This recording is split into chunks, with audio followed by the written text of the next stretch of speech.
Tom Healy is a writer, poet, and chairman of the Fulbright Foreign Scholarship Board, which oversees the Fulbright program worldwide. That's why he's here right now, and we're really lucky to have him here because the Fulbright organization is visiting Southern California, in particular at Pitzer right now. So, or has been the last how many days? 3 days. 3 days, okay. So Tom was appointed to the Fulbright Board by President Barack Obama. He's the author of 2 books, Animal Spirits and What the Right Hand Knows, which was a finalist for the 2009 LA Times Book Prize and the Lambda Literary Award. His essays, poems, and criticism have appeared in many literary journals and anthologies. Tom served on President Clinton's Presidential Advisory Council on HIV/AIDS, and he has worked around the world on AIDS and poverty programs. He owned one of the first contemporary art galleries in Chelsea, and later served as president of the Lower Manhattan Cultural Council. In 2006, Tom Healy was awarded the New York City Arts Award by Mayor Michael Bloomberg for leading rebuilding efforts for the downtown arts community after 9/11. Healy's a professor at New York University and a visiting professor at the New School. He studied at Harvard and Columbia, and he's a member of the Council on Foreign Relations and Penn International. So please join me in welcoming Tom Healy.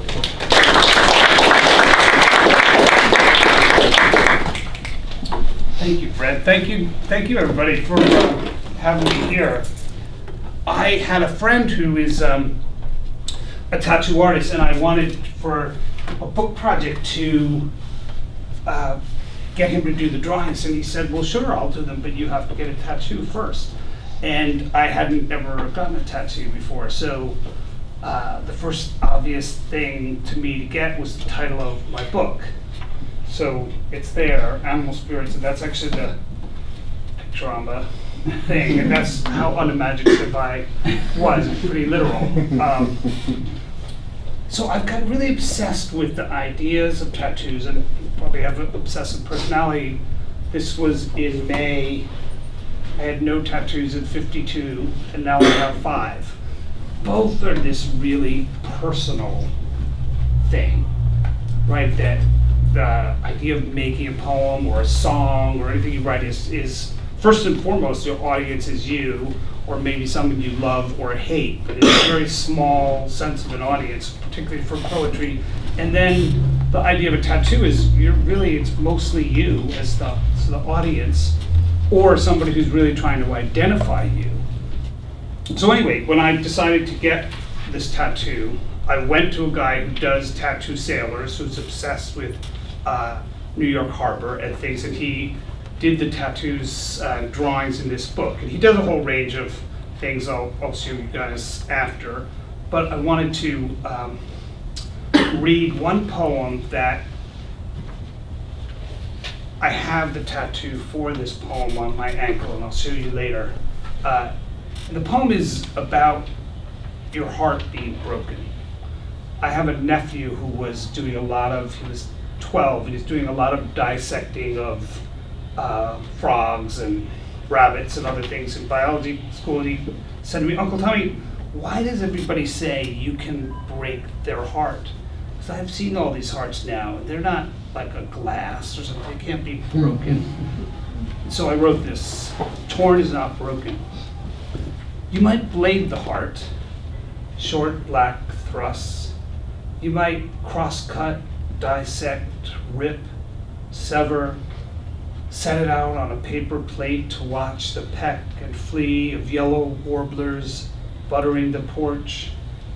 Feed the dogs, boot heel or acid burn the muscle, starve it, freeze it, wrap it in wire, rot, waste, weaken. But torn is not broken. While I was reading poems, he would be tattooing.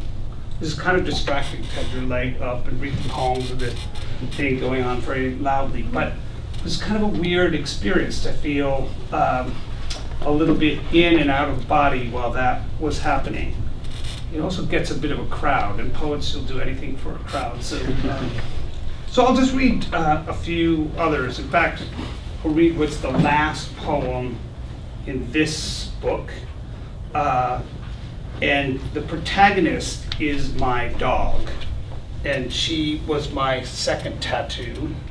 She's a dachshund, so she goes all the way around. And I got this here in LA, actually, at a reading in June or July, I think. So, a possum entering the argument. We're talking about when we met, and you say it was easier to fall for me, thinking, I'll remember this pause. It was likely I'd be dead by now. Talking, falling, waiting. Have I undone what you've tried to do? You say no. You say the surprise of still being is something being built. The machine of our living, this salt work of luck, stylish, safe, comfortable, and unintended. Meanwhile, I haven't had the opportunity to tell you, but our lovely little dog has just killed a possum. Maybe it's unfair, a possum entering the argument here, but I lay it down before us. Because an ugly, dying possum played dead and didn't run, its dubious cunning was brought to an end outside our door by our brutal, beautiful, and very pleased little dog. So how do I say that this is not about death or sadness or even whether you really first loved me thinking I'd be dying young? It's just that standing there a few minutes ago, holding a dead possum by its repellent, bony tail, I was struck by how eerily pleased I was to be a spectator to teeth, spit, agony, and claw. Feeling full of purpose, thinking how different in our adversaries we are from possums. We try love, the fist of words, their opening hand. And whether we play dead or alive, our pain, the slow circulation of happiness, our salt and work, the stubborn questions we endlessly give names to, haunt us with choice. I read that poem in the bookstore the first time I had a book party for this, and it was my dog was actually in the back of the room, and she came up while I was reading that. I think she knew that the reading was over finally, so she came up and sat by me, and everybody was fixated with her, and the owner of the bookstore came up and whispered in my ear, said, "Always bring your dog." So now I brought her, she's here. There's a famous story about a Renaissance painter from Italy named Giotto. Does anybody know Giotto's work? He's in northern Italy, and he was sort of the inventor of the Renaissance. And he was called really the father of the Renaissance. He's a monk, and he did some extraordinary frescoes in churches. And at the time, Italy had all these different, it wasn't a country, each city was its own force and state, and the two big city-states that fought all the time, does anybody know who they were? Rome, right, where the Pope is, and Florence, where the Medicis were. And they kind of really fought it out as to who had primacy. So Giotto's in the north, closer to Florence, and the Pope is not so pleased that this artist is supposedly is so cool, is out of his orbit. And he tried throughout a few centuries of the Renaissance, the Pope always tried to pull people down, whether it was Leonardo da Vinci or Michelangelo or any of them. There were always a fight to get them to the Vatican.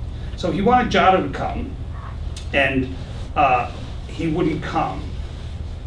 But the Pope first wanted some proof that Giotto was as talented as everybody said he was.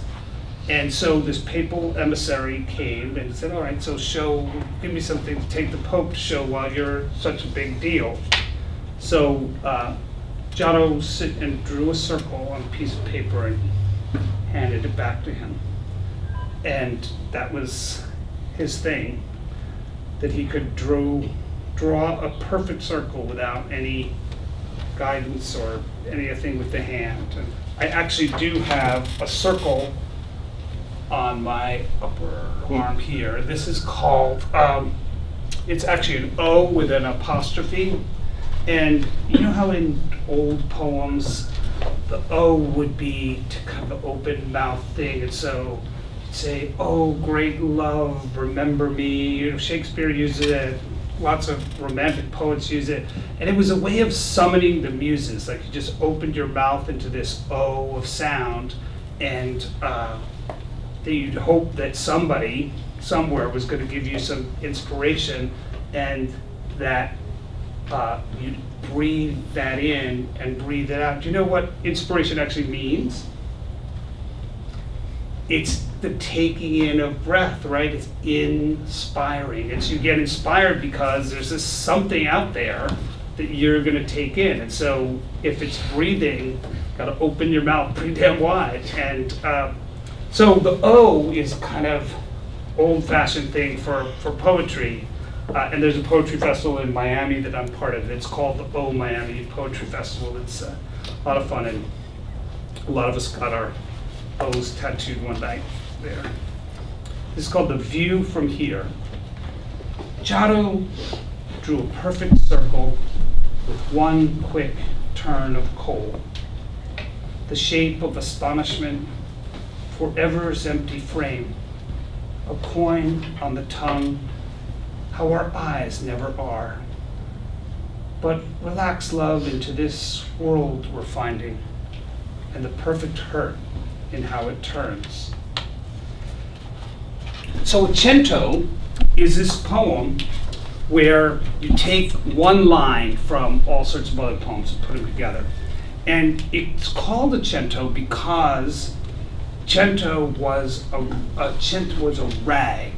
And so freed slaves in Greece who were allowed to fight in the army were not given the same armor everybody else was. You still don't want to get stabbed with a spear, so they would take rags and bundle themselves up with these total wraps of rags to make protection for themselves, and that rag armor was called chinto. And so they were the centuri, the rag soldiers, the slaves who didn't really have armor. And so a chinto was a sort of, rag poem of pulling everybody's poems together. And this one, I did not steal the lines from other poems, but I stole them from responses to a Craigslist ad that I made the mistake of taking out this ad. So I was, some things are just ill-conceived. So anyway, the ad, it's all very self-evident. But these are actual responses to the ad. None of them are altered. They may be just shortened. I may not, the responses were longer. So this is probably from 10 or 12 responses to this ad. Craigslist. In response to your ad for a Manhattan gay couple seeking a live-in housekeeper, funny, I would be perfect for your position. I'm a gay white male in my early 50s, but looking much younger, I might add. There is nothing I cannot do. I've arranged dinner parties for 20 plus, and my creative decorating abilities, especially at the holidays, you would be amazed. And I would like to think I have sophistication and style. I'm also licensed in cosmetology, so I can do your hair. I was born and raised here and know where everything is. I'm an intellectual, and as it happens, I have great aesthetic needs. I'm a smart young man from a small town in Oregon. I'm happy to work in my underwear, if that helps. Now, about me personally, I committed a crime 15 years ago. I would like to be your housekeeper because I'm an English-speaking citizen. I would like to be your housekeeper because, well, you know why. People describe me as immaculate and versatile, and they would most definitely be right. I'm pet-friendly, but not child-friendly. I've attached 2 hot pictures of me. One is recent, one a little older. You choose. As the youngest of 7 children growing up in a house with 15 relatives in northern New Jersey, I am very deserving of this position. I'm a former homeowner and service manager for a swimming pool company with a love of female impersonation. I live full-time as a woman. I am bondable with no criminal history and a nice car. Animals aren't a problem. I have a rabbit. I also have top secret military clearance. My first employment ended with the couple's death. The second terminated because of bankruptcy. The best thing about me, I'm calm now that I'm widowed. Hands on, this rock star will achieve what your mind can conceive. My personal career objective is that I'm looking for Mr. Wonderful. Are you elderly? I could say more about myself, easy enough to do. But what about you? Tell me what makes sense. The thing for you to do is call me. It took me a long time to write this poem. It's really interesting the reaction. Some audiences just think it's hysterically funny and others don't, like this, your audience, don't laugh at all. And it took me a long time to write this poem because it felt like a violation of the trust that people had in writing these ads. And some of them obviously did mean to be campy and funny, and all of them were looking for a job. What you're working on takes on a life of its own. There's a really terrific poem by a poet named Frank O'Hara, who was does everybody know he was a New York poet called of the New York School and friends with John Ashbery and Kenneth Koch and a variety of others and the painters. And he had a friend who was a painter. And he would go and hang out with the painter and watch what he was doing. And he has this poem called Why I Am Not a Painter, where the guy says he's going to make a painting about 2 oranges. And so the poem, can somebody find it? It'd be really cool to read, because I think this issue of how you make stuff, Fred, you can find it, right? Can you read it for us? Sure. Why I Am Not a Painter by Frank O'Hara. I am not a painter, I am a poet. Why? I think I would rather be a painter, but I am not. Well, for instance, Mike Goldberg is starting a painting. I drop in. Sit down and have a drink, he says. I drink. We drink. I look up. You have sardines in it. Yes, it needed something there. Oh. I go and the days go by and I drop in again. The painting is going on and I go and the days go by. I drop in. The painting is finished. Where's sardines? All that's left is just letters. It was just too much, Mike says. But me, one day I'm thinking of a color, orange. I write a line about orange. Pretty soon it is a whole page of words, not lines. Then another page. There should be so much more, not of orange, of words, of how terrible orange is, and life. Days go by. It is even in prose. I am a real poet. My poem is finished and I haven't mentioned orange yet. It's 12 poems. I call it Oranges. And one day in a gallery, I see Mike's painting called Sardines. To me, that poem, I love that poem, but that is what it's called an Ars Poetica, a poem about making poems. And that to me is what making art is, that weird confusion. And that's all I meant. I forgot your name, sorry, with Emily.